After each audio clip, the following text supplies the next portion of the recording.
इस्तीफा देने को मजबूर हुए शिवराज। कृषि मंत्री के पद से धोना पड़ेगा हाथ। इस घोटाले में फंस गए शिवराज सिंह चौहान।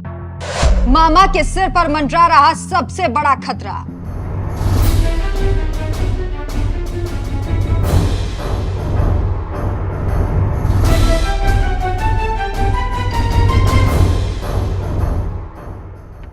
एक समय था जब मध्य प्रदेश में शिवराज के नाम की तूती बोला करती थी। जब शिवराज सीएम हुआ करते थे तो किसी अधिकारी और मंत्री की इतनी हिम्मत नहीं थी कि वो अपनी मनमानी करे और जनता को परेशान करे। यहां तक कि विपक्ष भी सरकार का लोहा मानती थी। लेकिन सीएम पद चुनने के बाद से शिवराज का समय उल्टा चल रहा है। हालांकि जो पद मिला वो किसी राज्य के मुखिया से कहीं ज्यादा है। पीएम मोदी ने अगर सीएम पद लिया तो उन्हें दिल्ली में केंद्रीय कृषि मंत्री का पद सौंप दिया। लेकिन इस पद के बाद भी उनकी मुसीबतें बढ़ती ही जा रही हैं। हाल ही में सुप्रीम कोर्ट के आदेश पर एमपी में परिवहन विभाग के 45 कांस्टेबलों की सेवा समाप्त करने के आदेश दिए थे, जिसके बाद कांग्रेस बीजेपी पर हमलावर हो गई। कांग्रेस ने केंद्रीय कृषि मंत्री शिवराज सिंह चौहान और उप मुख्यमंत्री जगदीश देवड़ा के इस्तीफे की मांग की है। यहां तक कि एमपी में भी शिवराज के खिलाफ गुस्सा देखा जा रहा है।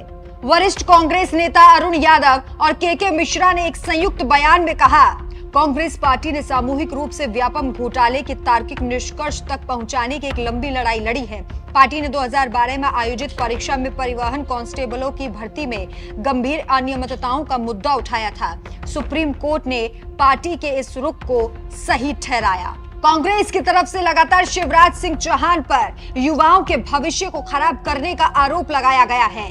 एनबीटी में छपी एक रिपोर्ट के मुताबिक कांग्रेस की तरफ से कहा गया, कोर्ट ने तत्कालीन राज्य सरकार, मंत्री, आरएसएस पदाधिकारी, नौकरशाह और बिचौलियों से जुड़े गिरोह को व्यापम द्वारा आयोजित 168 परीक्षाओं से जुड़े भ्रष्टाचार में शामिल माना है। इस घोटाले ने 1.47 लाख युवाओं का जीवन बर्बाद कर दिया। एक रिपोर्ट के मुताबिक परिवहन विभाग में साल 2012 में आरक्षकों की भर्ती के लिए हुई परीक्षा में एक व्यक्ति ने गंभीर अनियमितताओं का आरोप लगाते हुए एमपी हाई कोर्ट में याचिका दायर की थी और अब सुप्रीम कोर्ट ने परीक्षा के माध्यम से भर्ती हुए 45 आरक्षकों को हटाने का आदेश दिया था। वहीं दूसरी तरफ व्यापम घोटाले का भूत फिर से शिवराज की नींद उड़ाने आ गया है। इस मामले को लेकर कोर्ट ने राज्य सरकार और सीबीआई को नोटिस जारी कर जांच के आदेश दिए। कांग्रेस नेता लगातार शिवराज के खिलाफ व्यापम घोटाले की जांच की मांग कर रहे हैं। कांग्रेस की तरफ से तत्कालीन सीएम शिवराज सिंह चौहान, जो अब केंद्रीय मंत्री हैं, और राज्य के उप मुख्यमंत्री जगदीश देवड़ा, जो उस वक्त परिवहन मंत्री थे, दोनों को सुप्रीम कोर्ट के आदेश के बाद अपने पदों से इस्तीफा सौंपने की मांग की जा रही है। खबरें हैं कि इस घोटाले में तत्कालीन सरकार में ऊपर से नीचे तक के लोग शामिल थे। वहीं परिवहन आरक्षक भर्ती परीक्षा 2012 मामले में आदेश के बाद भी बीजेपी नेतृत्व चुप है। कांग्रेस नेताओं का कहना है कि शिवराज को नैतिकता के तौर पर अपने पद से इस्तीफा दे देना चाहिए।